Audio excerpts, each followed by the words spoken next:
एक पोलियो की दवाई एक बार पिलाई जाती है और पूरी दूर अनाउंस होता रहता है। क्या बोलते हैं? जन्म लिए बच्चे से लेकर 5 वर्ष तक के बच्चे को पोलियो की दवाई निःशुल्क पिलाई जाएगी। जो बच्चा पोलियो की दवाई नहीं पिएगा वो हाथ पैर से विकलांग, बोलो बोलो जम के, हो जाएगा। तो जैसे ये गवर्नमेंट कहती है कि जन्म लिए बच्चे से लेकर 5 वर्ष तक के बच्चे को पोलियो की दवाई पिलाई जाएगी, जो नहीं पिएगा वो हाथ पैर से विकलांग हो जाएगा, वही तो हम भी कह रहे हैं। जिसका जन्म नहीं हुआ, जो गर्भ में पड़ा हुआ है, उससे लेकर जो मर रहा है उस तक के व्यक्ति को शिव महापुराण की कथा सुनाई जाएगी। पोलियो की दवाई नहीं पियोगे तो हाथ पैर से विकलांग हो जाओगे, और शिव महापुराण की कथा नहीं सुने तो अपनी चित्त वृत्ति से, अपने सनातन धर्म से भी तुम विकलांग हो जाओगे। इसलिए सुनो और अपने जीवन में धारण करो। ये जीवन का रसतत्व देने वाली है, ये आनंद देने वाली है। क्या मिला है? जितने लोग इस कथा को सुन रहे हैं, चाहे रोड पर बैठ के सुने, चाहे कहीं एक और बैठकर सुने, चाहे बिल्डिंगों पर बैठकर सुने, चाहे पंडाल में सुने, चाहे आस्था चैनल, चाहे फेसबुक यूट्यूब पर सुनो, क्या मिला, क्या दिया भोलेनाथ ने तुमको, ये हमको नहीं मालूम, पर इतना जरूर जानते हैं, ये मेरा विश्वास कहता है कि मेरे भोलेनाथ ने तुमको क्या दिया और 3 महीने में क्या देगा, ये अगली कथा के जो पत्र आएंगे उसमें तुम्हारा पत्र बताएगा कि क्या दिया तुमको, शिव जी ने क्या प्रदान करा तुमको। इतनी लंबी कथा में हम बहुत सारे पत्र नहीं पढ़ पाते, जो पत्र सामने आता है उसको पढ़ लिया, रख दिया। बहुत सारे पत्र हैं, एक नहीं, संतान जिनकी हुई है उनके कम से कम 50-100 पत्र आते हैं। जिनको थोड़ा बहुत भी आराम लग जाता है उनके भी 100 पत्र आ जाते हैं। छोटा मोटा पत्र पढ़ते हैं, बाकी के सारे पत्र नियम है। इन पत्रों को हम लेकर नहीं जाते, इन पत्रों को पीछे ढेर लगा होगा, या पीछे ढेर लगा होगा पत्रों का। सब पत्र आपके गांव के लोगों के लिए, आपके लिए छोड़कर जाते हैं। और इन पत्रों को एक बार जब भी मौका मिले, मेरा निवेदन है उन पत्रों को जरूर पढ़ना और उनको फैलाकर उनका फोटो भी भले तुम खींच लेना। इन पत्रों में जितने भी पत्र हैं, सब पत्रों में जो आपको बाबा ने दिया है उसका व्याख्यान वर्णन आपने इन पत्रों में किया है। जो दिया वो आपने इन पत्रों में किया, दिया सब यहीं पड़े।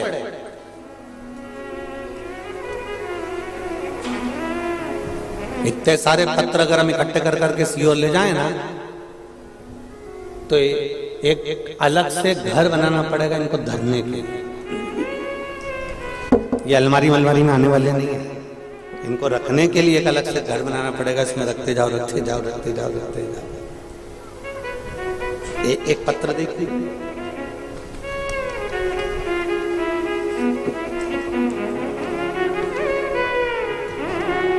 उन्होंने अपने पति का फोटो भी लगाया है, वो फोटो भी देख लीजिए।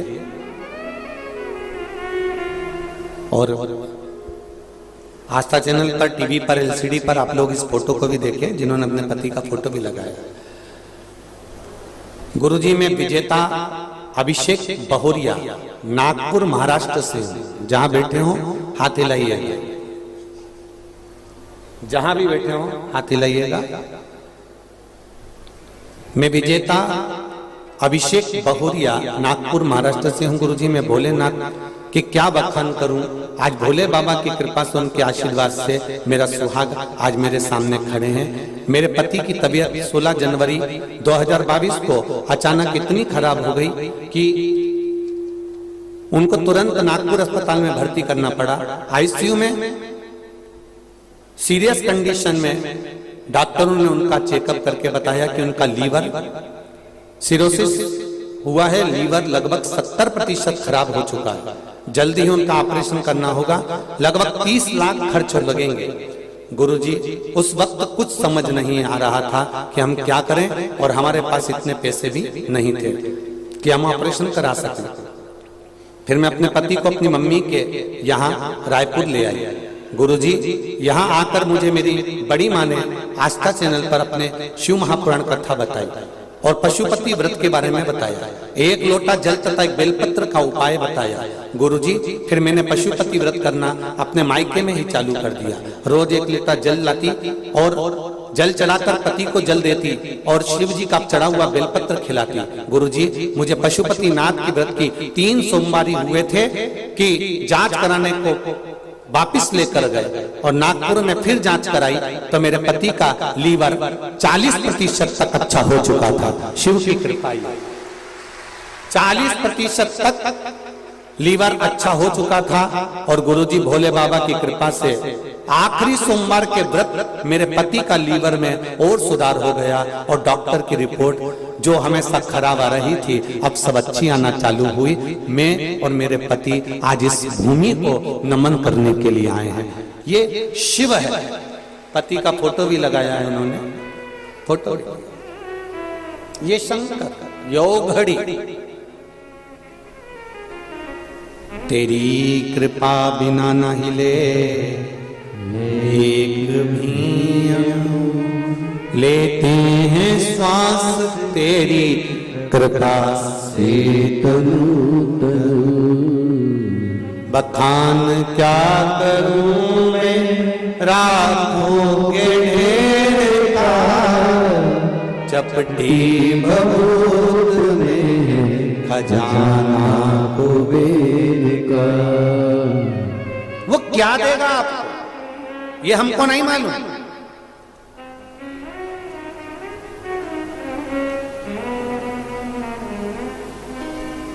और फिर निवेदन करते हैं ना हमको चमत्कार करना आता है, ना हमको मंत्र साधना आती है, ना हमारे पास में कोई बेल ना बहू थी। हमारे पास तो केवल एक ही है सारी समस्या का हल, 1 लोटा जल। वो भी हमें दूसरे के हाथ का नहीं, स्वयं चढ़ाइए, स्वयं खाएंगे, स्वयं का पेट भराएगा। स्वयं खाएंगे, स्वयं का पेट भराएगा। स्वयं भजन करेंगे, भजन का बल भी स्वयं प्राप्त हो। अपने लिए करो, अपने लिए। कोई दूसरा नहीं देगा। महाराज खूब आनंद के साथ में सुख में और आनंद में अंतर है। सुख खुद के लिए भोगा जाता है और आनंद सबके बीच में लिया जाता है। जैसे ये शिव महापुराण की कथा, यह आनंद का विषय है, आनंद का विषय। जब एक बूढ़ा बाप, जब एक बूढ़ा पिता वसीयत लिखता है ना, जब एक बूढ़ा बाप वसीयत लिखता है, सबको लिख देता है, बस एक को नहीं लिख पाता है। वो कोई दूसरा नहीं होता। बूढ़ा बाप सबको वसीयत में सब सामान लिख कर दे देता है, पर वो बूढ़ा बाप एक को कुछ नहीं दे पाता है। और वो किसको? अपने आप। कमा कमा कर मर गया। जब खाने की उम्र थी तब कमाने में लगा हुआ था, और अब जब आराम की उम्र आई है कि थोड़ा बहुत खा लूंगा, तो बीपी और शुगर ने ऐसा डामाडोल करके रखा है कि एक लड्डू भी नहीं खा सकता। शादी में जाता है, केवल लिफाफा देकर आ जाता है, नहीं खा पाता। ये जीवन। मेरा जितने नवयुवक बेटा बेटी बैठे हैं यहाँ, जितनी बहुएं बैठी हुई हैं,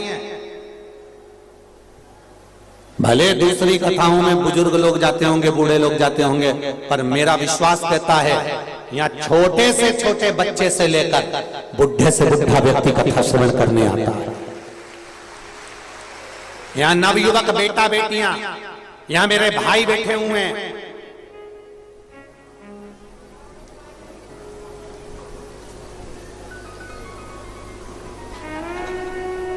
यहाँ मेरे भाई लोग भी बैठे हैं, यहाँ बेटा बेटियां भी बैठे हैं, नवयुवक बच्चे बैठे हुए हैं। मेरा उनसे एक ही कहना है, तुम मेहनत करो, कर्म करो, पढ़ाई करो, विद्याध्ययन करो, तुम घर संभालो, परिवार संभालो, और उसके साथ अपने जीवन की खुशियों को मारना नहीं, अपने जीवन की खुशियों को अलमस्त जियो।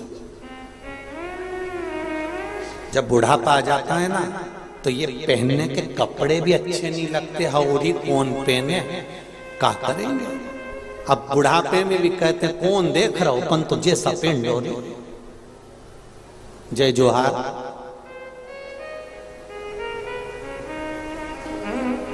जय जोहार। अब जैसा मिला है वैसा कहा करेगा।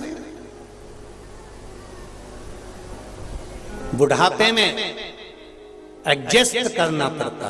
बहू ने रोटी ला कर दी, सब्जी ला कर दी, अभी तक जब तक तुम युवान अवस्था में हो, तुम्हें जो अच्छा लगता है तुम बनाते हो। अवस्था तुम्हारी गई, अब जो वो बनाएगी, कौन, चंद्रघंटा, जो वो बनाए वो तुमको खाना।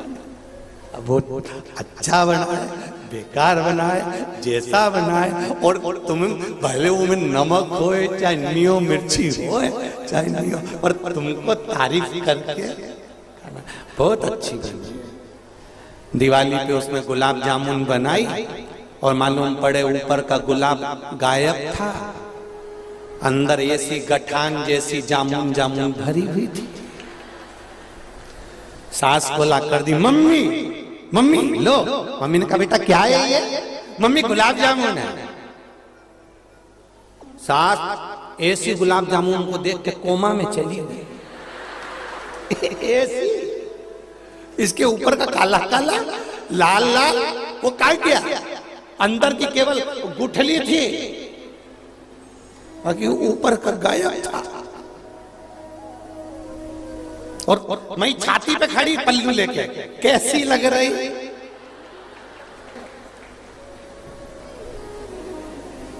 खाओ तो, अब बेचारी आदि तो कोमा में पड़ी है, कैसे खाओ।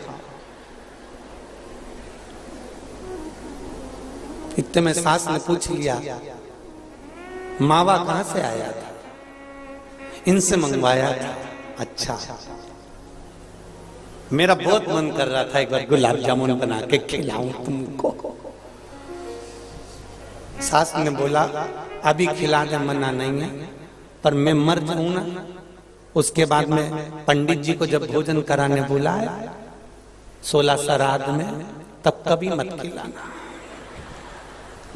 उसने पूछा मम्मी क्यों? मम्मी बोली मैं कहीं पे भी होंगी ना, मैं से बद्दुआ दूंगी। ऐसे गुलाब जामुन खिलाई, ऐसे खिलाई। तेरे भगवान, अवस्था जाए तब कौन पूछेगा कि तुमको क्या अच्छा लगता। बुढ़ापा आएगा तब कौन पूछेगा कि तुमको क्या अच्छा लगता है। सब अपने कमरे का इंटीरियर कराएंगे, सब अपने कमरे का डेकोरेशन करेंगे, बहुएं अपना कमरा साफ करेगी, पर डोकरी तेरे कमरे में कोई नहीं आएगा, तू अपना कमरा को साफ कर। कौन करेगा?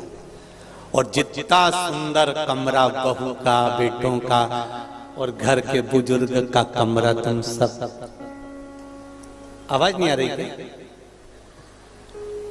आ रही है ना? ठीक है। कौन कौन जाना?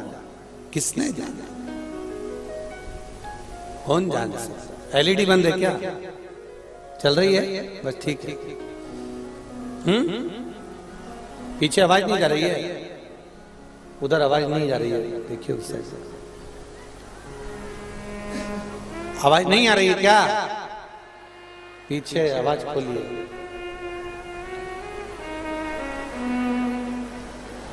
सबले बढ़िया छत्तीसगढ़िया आ गई, नहीं आई? अच्छा, ए भेरो आई, बस ठीक है बैठा। श्री जीवाय नमस्तुभ्यं। शिव कृपा, उदारता, दया। पीछे की आवाज बढ़ाइए, साइडों की आवाज बढ़ा दो, सद्दूर की आवाज बढ़ा के रखिए। रात को 3 बजे के आए हैं, ठंडी हवा भी चली होगी, कान थोड़े से दिक्कत है तो थोड़ा आवाज थोड़ा बढ़ा के रखो है? और हे आज तो विराम का दिवस है? आनंद के साथ आप सब श्रवण करो अपने जीवन की सार्थकता। अवस्था आपको यहां वहां भटकाएगी, परंतु शिव कथा कर रही है सबको वसीयत लिखी जाएगी पर अपने लिए वसीयत नहीं लिखी जाएगी। शिव पुराण कह रही है, शंकर की कथा कर रही है। इसलिए जो तुम कमा रहे हो, कमाने की मना नहीं है, खूब मेहनत करो, दिल से करो, जितने तुम्हारे शरीर की कैपेसिटी है उससे ज्यादा करो, मना नहीं है। खूब कमा और जितना कमा सकते उतना कमा, पर निवेदन है उस कमाई का थोड़ा सा अंश अपने ऊपर भी खर्च करते चलो, जिससे तुम्हारा जीवन सार्थक होता है। सार्थक। बेटे को मोबाइल दिलाया 60,000 का, 30,000 का, 40,000 का। बेटी को मोबाइल दिलाया 30, 40, 50,000 का। कपड़े भी एक से बढ़कर एक दिलाया। पर एक बुजुर्ग माता पिता अपने बच्चों को सब कुछ देते चले जाते हैं और खुद उस सुख को नहीं भोग पाते हैं। मोबाइल लेंगे तो बेटा बस 5-10 हजार का ला देना, मेरे को दे देना, मेरे पास छोटा सा है, वो चल रहा है, आवाज आ रही नहीं आ रही, उसको कोई मतलब नहीं। बस वो हमेशा करता है तो दूसरे के लिए करता है। करो करो अपने बच्चों के लिए, हम वो भी मना नहीं करते, करो, पर थोड़ा अपने लिए भी करिए। राम राम रटते रहो जब तक घट में प्राण, कबहु तो दीन दयाल के भनक पड़े। एक बार श्री गौतम बुद्ध जी को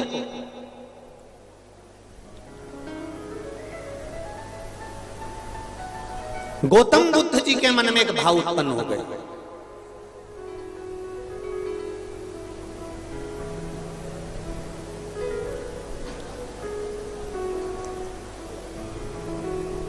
गौतम बुद्ध जी ने विचार करा, मुझे जीवन में ऐसा कोई लक्ष्य, ऐसी कोई साधना, ऐसी कोई साधना हमारे जीवन में हो जिससे उस परमात्मा का साक्षीकरण हो जाए। गौतम बुद्ध जी ने यह विचार किया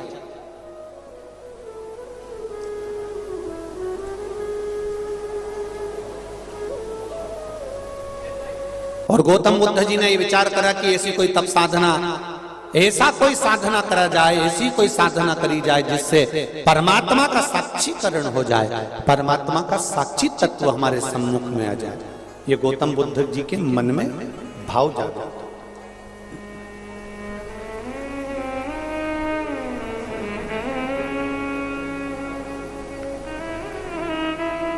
जरा ध्यान दीजिएगा कथा की ओर। भगवान राम जी के मन में जब भाव उत्पन्न हुआ तो उन्होंने शंकर भगवान की आराधना करी। भगवान कृष्ण के मन में जब भाव उत्पन्न हुआ तब उन्होंने भगवान शंकर की आराधना करी। भगवान गणेश जी के मन में भाव उत्पन्न हुआ तो उन्होंने शंकर जी की आराधना करी। कार्तिकेय जी के मन में भाव उत्पन्न हुआ तो उन्होंने शंकर जी की आराधना करी। पार्वती जी के मन में भाव उत्पन्न हुआ तो उन्होंने शिव जी की आराधना करी। गौतम बुद्ध बाबा के मन में जब परमात्मा की साक्षीकरण करने का भाव उत्पन्न हुआ तो उन्होंने भी शंकर भगवान की शरणागति ग्रहण करी और गौतम बुद्ध बाबा काशी के पास में सारंगनाथ मंदिर के पास जाकर बैठ गए। कौन से मंदिर के पास? जम के बोलो जरा। काशी के सारंगनाथ मंदिर के पास में गौतम बुद्ध बाबा जाके बैठ गए।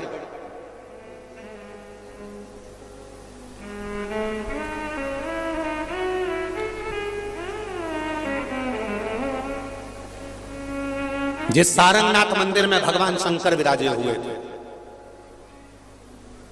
जिस सारंगनाथ मंदिर में भगवान शिव बैठे हुए थे, जिस सारंगनाथ मंदिर में भगवान शंकर का शिवलिंग था, और पास में एक सुंदर बावड़ी बनी हुई थी। सारंगनाथ मंदिर के पास में एक सुंदर बावड़ी है, और वहीं देवाधिदेव महादेव आनंद के साथ विराजे हुए थे, बैठे हुए थे। और वहीं गौतम बुद्ध बाबा ने विचार करा कि अब मैं काशी आया हूं, काशी के नजदीक में ऐसा एकांत स्थान ढूंढता हूं जहां पर केवल मैं परमात्मा को पा सकूं, मेरी भक्ति बढ़ सके, उस परमात्मा से मेरा साक्षीकरण हो सके। गौतम बुद्ध बाबा